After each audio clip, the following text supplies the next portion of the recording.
When Operation Thunderbolt happened on the 4th of July 1976 in Entebbe, Uganda. 27 June 1976 air France की flight AF139 रात के 11 बजे Israel के तेल अवीव से उड़ान भरकर फ्रांस के पेरिस के लिए रवाना होती है। इस विमान के भीतर बैठे थे 248 यात्री। ऑपरेशन थंडरबोल्ट कोई आम रेस्क्यू मिशन नहीं था। ये वो वक्त था जब राजनीति और अपने लोगों के बीच में किसी एक को चुनना था। Just 1 week in 1967, Israel decisively defeats 3 Arab armies in what would become known as the Six-Day War. ये 4000 किलोमीटर दूर दुश्मन की जमीन पर जाकर 106 इजरायली जिंदगियों को बचाने का फैसला था। इजराइल अपने लोगों को ना तो भूलता है और ना ही उन्हें मुसीबत में अकेला छोड़ता है। तो अब शुरू करते हैं इजरायली सेना की एक अद्भुत साहस की कहानी, एक वीरता की कहानी ऑपरेशन थंडरबोल्ट में।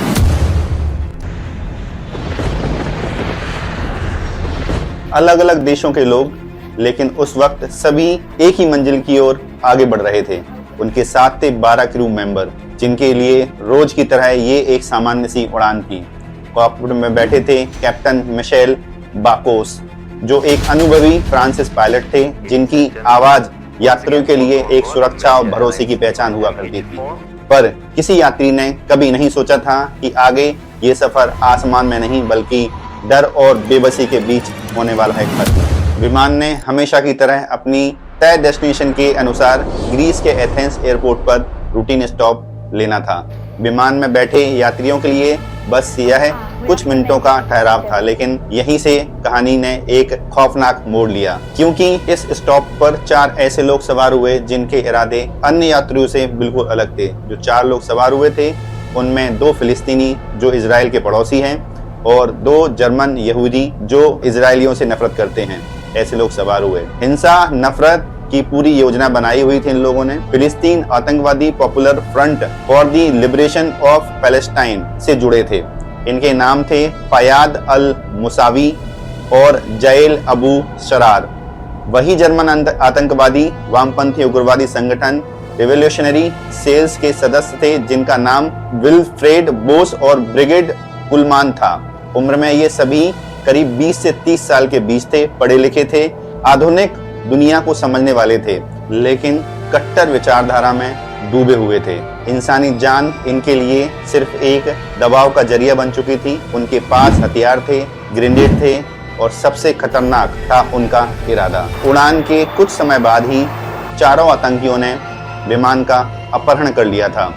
ये कोई अचानक किया गया काम नहीं था, यह एक वेल प्लान्ड साजिश थी। उन्होंने रास्ता पहले से तय किया हुआ था, जिसके अनुसार विमान को मोड़कर लीबिया के बेंगाजी ले जाया जाना था। पर जिस वक्त विमान को रिफ्यूल किया गया, उसी पल पैट्रिशिया मार्टेल नाम की एक ब्रिटिश महिला ने दहशत के बीच हिम्मत भरी चाल चली। उसने मिसकैरेज का बहाना बनाया और इस तरह दर्द व बेहोशी का नाटक रचा कि आतंकियों को यकीन हो गया कि उसकी हालत बेहद नाजुक है। कुछ पल के तनाव, शक और फुसफुसाहटों के बाद पैट्रिशिया की यह खामोश जंग रंग ले आई और आतंकियों ने उसे वहीं बेगाजी एयरपोर्ट पर आजाद कर दिया। जब विमान के भीतर बाकी यात्री अब भी मौत के साए में बैठे हुए थे। उस महिला की आजादी के साथ ही हाईजैकिंग की खबर देखते ही इजराइल से लेकर पूरी दुनिया में ये खबर आग की तरह फैल गई।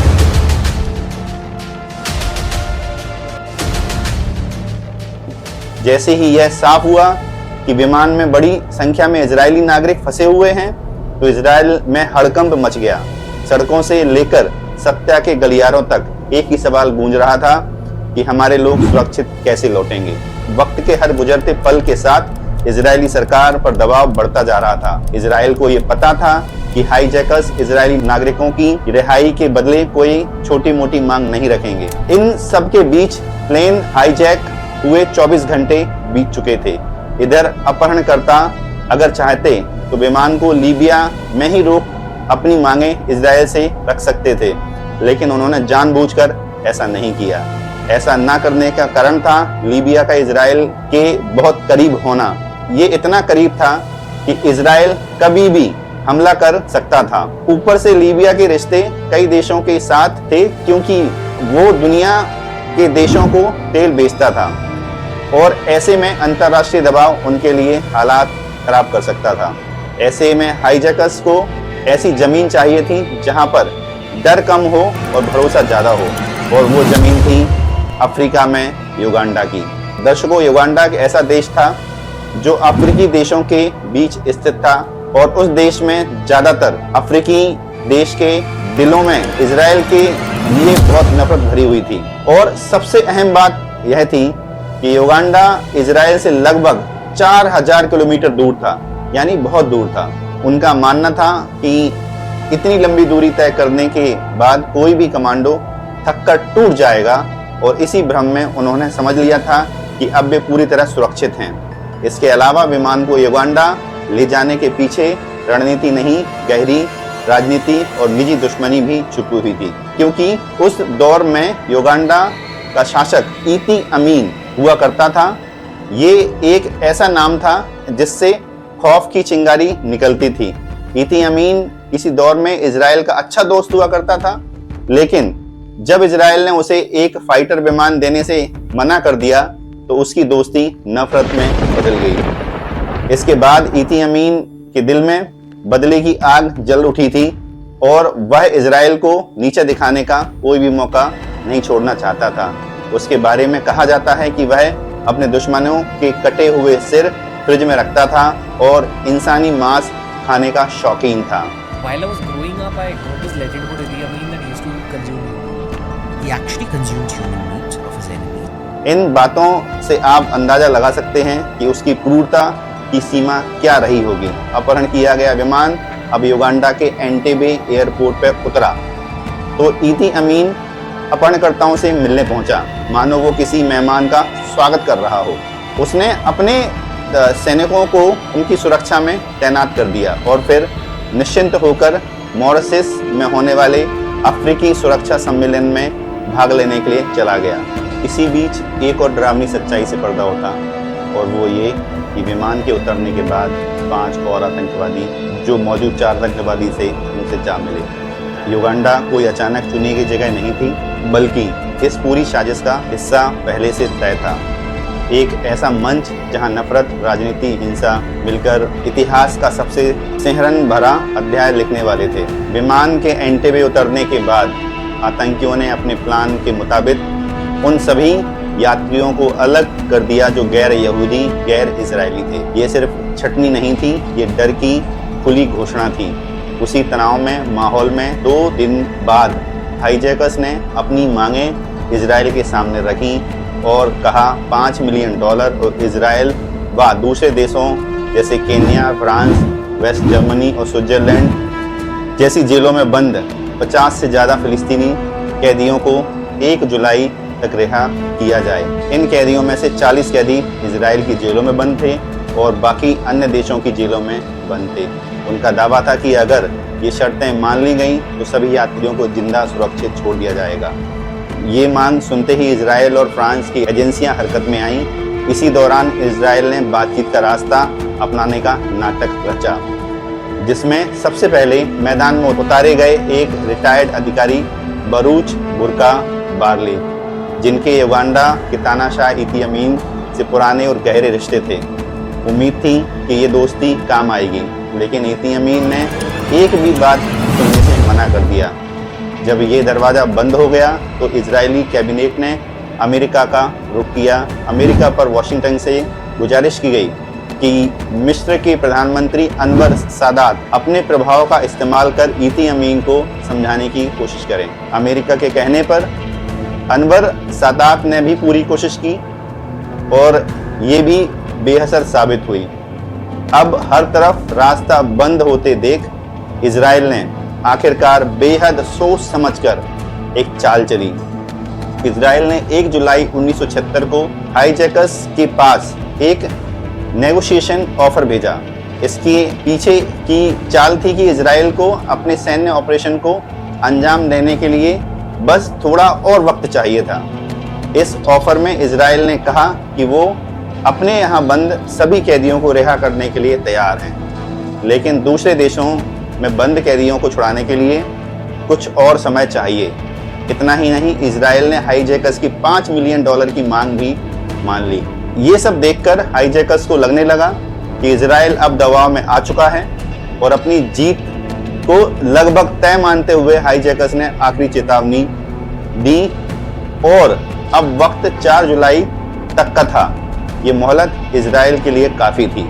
उधर हाईजैकर्स ने एक बड़ी गलती कर दी थी और वो कि उन्होंने 148 गैर इजरायली बंधकों को छोड़ दिया था, ये सोचकर कि अगर दूसरे देशों के नागरिक नहीं होंगे तो कोई अन्य देश सैन्य कार्रवाई करने का जोखिम नहीं उठाएगा। अब एंटेबे एयरपोर्ट पर केवल 106 इजरायली नागरिक ही बचे थे। अब कहानी का रुख मोड़ते हैं यरूशलेम की ओर, जहां इजराइल की सरकार के सामने सबसे कठिन फैसला था कि बातचीत करें या कार्रवाई करें, झुकें या जोखिम उठाएं। प्रधानमंत्री इत्हाक राबिन, राष्ट्रपति एफ्राइम कात्सिर और सेना के शीर्ष अधिकारी सब जानते थे कि हाईजैकर्स की बात मानने का मतलब भविष्य में और अपहरण करवाना है और मौतें दांव पे लगाना है। अब फैसला वो लिया गया जिसने इतिहास रच दिया। फैसला हुआ कि बंधकों को एक सैन्य ऑपरेशन के जरिए युगांडा से छुड़ाया जाएगा, जिसका नाम दिया गया ऑपरेशन थंडरबोल्ट, यानी बिजली के जैसी तेजी से अपने नागरिकों को छुड़ाना। इस ऑपरेशन को करने के लिए इजरायली डिफेंस फोर्स के एलीट कमांडो यूनिट सायरेट मिटकाफ को चुना गया, जिसको लीड करने की जिम्मेदारी दी जाती है योनातान नेतन्याहू को, जो आज के इजरायली प्रधानमंत्री बेंजामिन नेतन्याहू के बड़े भाई थे। अब शुरू होती है उस कहानी की योजना जो आज भी सैन्य अकादमियों में पढ़ाई जाती है। मगर इस ऑपरेशन में एक बड़ी मुश्किल थी कि एंटेबे एयरपोर्ट की कोई ठोस जानकारी मोसाद के पास नहीं थी और ना ही ये पता था कि बंधकों को रखा कहाँ गया है। लेकिन यहीं पर इजराइल ने उन बंधकों से संपर्क साधा जिनको हाईजैकर्स ने छोड़ दिया था। वही यात्री इजराइल के लिए उम्मीद की किरण बने। उन्होंने बताया कि यहूदी बंधकों को रनवे से लगभग 2 किलोमीटर दूर एक बिल्डिंग में रखा गया है। ये खबर इजराइल के लिए सोने पे सुहागा साबित हुई। फिर जैसे हालात खुद ही रास्ता देने लगे, पता चला कि एंटेबे एयरपोर्ट को इजरायली कंपनी ने ही बनाया था और उसका नक्शा मोसाद के हाथ लग गया। अब उन्हें पता था कि पुराने टर्मिनल जहां पर बंदूकों को रखा गया है वहां तक पहुंचने का रास्ता कहां से मिलेगा। जानकारी पूरी पक्की थी, इरादे अटल थे। इजरायली अब ऑपरेशन के लिए पूरी तरह तैयार थे। 4 जुलाई आखिरी तारीख थी और इसी वजह से इजराइल ने ऑपरेशन के लिए 3 जुलाई की रात को ही चुना। वक्त तय किया गया रात ठीक 1 बजे, क्योंकि इजराइल का मानना था इस वक्त दुश्मन के ज्यादातर सुरक्षाकर्मी थकान से टूट चुके होंगे, उनकी आंखें भारी होंगी और चौकसी ढीली होगी। इसी का फायदा उठाया जाएगा। जब अंधेरे की आड़ में इतिहास बदला जा रहा था, इस खतरनाक मिशन के लिए 5 हाईटेक विमानों का इंतजाम किया गया। इनमें से 3 विमानों में करीब 100 इजरायली कमांडो सवार थे।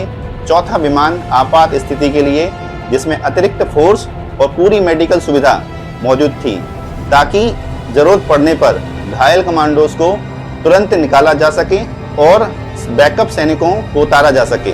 और 5वां विमान अहम था, क्योंकि ये उन मासूम यात्रियों के लिए था जो युगांडा में बंधक बने हुए अपने छूटने का इंतजार कर रहे थे। युगांडा इजराइल से 4000 किलोमीटर दूर था, इसलिए ऑपरेशन में शामिल सभी विमानों को बीच में ही रिफ्यूलिंग करना बहुत जरूरी था। इसके लिए इजराइल को ऐसे अफ्रीकन देश की जरूरत थी जो उसे अपने देश में घुसने की परमिशन दे और रिफ्यूलिंग करने के लिए इजाज़त दे दे। ऐसे में युगांडा का पड़ोसी देश केन्या इजराइल की मदद के लिए सामने आया और केन्या ने नैरोबी एयरपोर्ट पर लैंड करने की इजाज़त भी दे दी। इस पूरे ऑपरेशन में ब्रिगेडियर जनरल डैन शोमरॉन कमांड कर रहे थे, जबकि लेफ्टिनेंट कर्नल योनातान नेतन्याहू फील्ड पर ऑपरेशन करने वाले थे। अब 3 जुलाई की रात 5 विमान युगांडा की ओर बढ़ चले। आसमान की ऊंचाई की ओर नहीं, बल्कि समुद्र तल से महज 100 मीटर की ऊंचाई पर इनको रखा गया, ताकि दुश्मन की रडार इन्हें पकड़ ना सके। कोई भी देश युगांडा को चेतावनी ना दे पाए। रात के करीब 1 बजे ऑपरेशन अब जमीन पर उतर चुका था। विमानों के कार्गो द्वार पहले से ही खुले थे और अंधेरों को चीरते हुए एक एक कर काली मर्सिडीज और लैंड रोवर रनवे पर फिसलती चली गई। उनके भीतर इजरायली कमांडो खामोश, सतर्क और जान हथेली पर रखे हुए बैठे हुए थे। पर यह सब कोई संयोग नहीं था, बल्कि एक बेहद सोची समझी चाल थी। इजरायली खुफिया एजेंसी मोसाद को पहले से ही पता था कि इती अमीन उस समय मॉरिशस की यात्रा पर है, और इसी जानकारी पर पूरा ऑपरेशन टिका हुआ था। जहाज़ों को इस तरह सजाया गया था, दूर से देखने में राष्ट्रपति के विमान के जैसे लगे, और रनवे पर उतरते ही गाड़ियों का काफिला ठीक वैसा ही निकला जैसा इती अमीन के स्वागत में निकलता था। उसकी आदतों का फायदा उठाते हुए सेना ने उससे मिलते जुलते एक मोटे काले आदमी को पहले से ही मर्सिडीज में बिठा दिया, जिससे दूर खड़े सुरक्षा कर्मियों को लगा कि उनका राष्ट्रपति वापस लौट आया है। कुछ पलों के लिए चाल काम कर गई और अब पूरा एयरपोर्ट धोखे में था। इन सब के बीच इजरायली कमांडो ने हवाई जहाज से उतरकर छुपते छुपाते एयरपोर्ट के न्यू टर्मिनल बिल्डिंग के पास तैनात हो गए और अपनी पोजीशन ले ली। लेकिन हर बड़ी प्लानिंग में एक नाजुक मोड़ जरूर आता है। यहाँ भी ऐसा ही हुआ, और वो ये था कि कुछ महीने पहले इती अमीन ने अपनी काली मर्सिडीज को छोड़कर सफ़ेद मर्सिडीज में चलना शुरू कर दिया था, और ये बात ज़्यादातर लोगों को पता नहीं थी। इसीलिए इजराइल से ये गलती हो गई। जैसे ही ये काफिला पुरानी बिल्डिंग की ओर बढ़ने लगा, तभी युगांडन आर्मी के 2 गार्ड उस काफिले को रोकने लगते हैं, क्योंकि उनके मन में चिंगारी भड़क चुकी थी और वो काफिले पर गोलियां चलाना शुरू कर देते हैं। खतरा भांपते ही इजरायली कमांडो ने साइलेंसर लगी बंदूक से जवानों को ढेर कर दिया, लेकिन जाते जाते एक जवान ने AK-47 से फायर कर दिया। गोलियों की आवाज गूंजी, युगांडा के बाकी सैनिक चौकन्ने हो गए। पल भर में रनवे की लाइटें बंद कर दी गईं, अंधेरा घना हो गया, लेकिन हौसले नहीं डगमगाए। इजरायली कमांडो युगांडा की सेना पर बिजली की तरह टूट पड़े, और इस हमले की सबसे बड़ी ताकत बने उनके स्नाइपर्स। ये वो स्नाइपर्स होते हैं युद्ध क्षेत्र में दूर छुपकर निशाना लगाते हैं। अंधेरे को चीरती गोलियां सटीक होती हैं। अब घड़ी में रात के ठीक 2 बज रहे थे। गोलियों की आवाज बंदकों के दिल दहला चुकी थी कि ये मौत या मुक्ति है। तब अंधेरे में भरोसे से भरी हुई एक हिब्रू भाषा में एक आवाज गूंजी कि हम इजरायली सैनिक हैं, जमीन पर लेट जाओ। ये भाषा हाईजैकर्स के लिए अनजानी थी। वे कुछ समझ पाते उससे पहले ही फैसला हो चुका था। कुछ ही पलों में वहां मौजूद सारे आतंकी ढेर कर दिए गए। अफरा तफरी में उस माहौल में कुछ बंधक डर के मारे इधर उधर भागने लगे और दुर्भाग्य से गोली का शिकार भी हो गए। अब इजरायली सैनिकों के सामने अगला और सबसे जरूरी काम था कि एक भी पल गवाए सभी बंधकों को, कमांडोज को हवाई जहाज के अंदर सुरक्षित बैठाना। हर सेकंड कीमती था। तभी अचानक उनकी नज़र एयरपोर्ट के एक कोने पर पड़ी और दिल की धड़कनें तेज हो गईं, क्योंकि वहां खड़े युगांडा के 11 MiG-21 लड़ाकू विमान थे। अगर ये विमान उड़ान भर लेते तो उसके आगे भारी भरकम इजरायली हरक्यूलिस ट्रांसपोर्ट प्लेन टिक नहीं पाते। ये तेज मिग कुछ ही मिनटों में पूरा ऑपरेशन को तबाह कर सकते थे, और तब इतनी कुर्बानियों का कोई मतलब नहीं रह जाता। अब फैसला लेने में देर नहीं लगी। इजरायली कमांडो बिजली की तरह हरकत में आए और बिना शोर किए, बिना हिचक के हैंड ग्रेनेड निकाले गए और एक एक कर सभी MiG-21 विमानों को जला दिया गया। अगले ही पल जोरदार धमाकों से पूरा एयरपोर्ट गूंज उठा। आग की लपटों में लड़ाकू विमान जमीन पर ही ढेर हो गए। जो आसमान में मौत बन सकते थे, वे उड़ान भरने से पहले ही खामोश कर दिए गए। अब रास्ता साफ हो चुका था। एंटेबे एयरपोर्ट की धरती पर खड़े हुए जलते हुए MiG-21 लड़ाकू विमान इस बात की गवाह थे कि ये सिर्फ एक बचाव अभियान नहीं था, ये दुश्मन की हर खतरे को जड़ से खत्म करने की कहानी थी। अब इजरायली जहाज निडर होकर उड़ान भर सकते थे। इस बीच योनातन नेतन्याहू बंधकों और अपने सारे कमांडों को सही सलामत विमान में बिठा ही रहे थे। अब बारी योनातन नेतन्याहू की थी, क्योंकि परंपरा के मुताबिक कमांडर सबसे आखिर में चढ़ता है। लेकिन उसी पल अंधेरे को चीरती हुई 2 गोलियां चली और इतिहास थम सा गया। वो गोली सीधे योनातन नेतन्याहू को लगी, जिसने पूरे ऑपरेशन को अंजाम तक पहुंचाया था। वही कमांडर एंटेबे की धरती पर गिर पड़ा। जीत मिल चुकी थी, लेकिन उसकी कीमत बहुत भारी थी। लौटते वक्त विमान में ही योनाथन नेतन्याहू शहीद हो गए।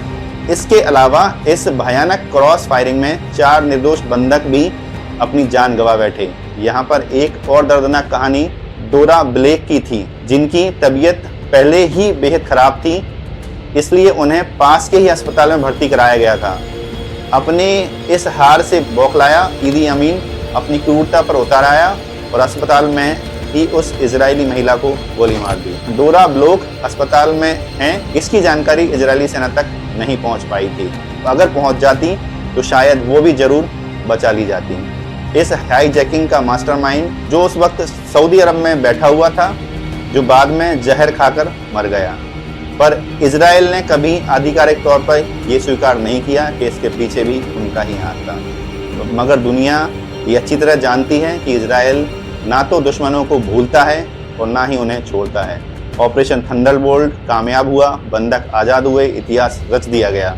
लेकिन हर जीत की एक बड़ी कीमत होती है और इस जीत की भी एक कीमत थी, वो थी योनाथन नेतन्याहू, जो हमेशा के लिए इतिहास में दर्ज हो गए। वो इस मिशन की आत्मा थे। उनकी बहादुरी, उनका नेतृत्व, उनकी कुर्बानी ने 106 बंधकों को घर वापस पहुंचाया था और इसी वजह से बाद में इजरायली सरकार ने ऑपरेशन को एक नया नाम दिया, ऑपरेशन योनाथन। ये एक नाम जो साहस से लिखा गया, एक कहानी जो कभी भुलाई नहीं जाएगी।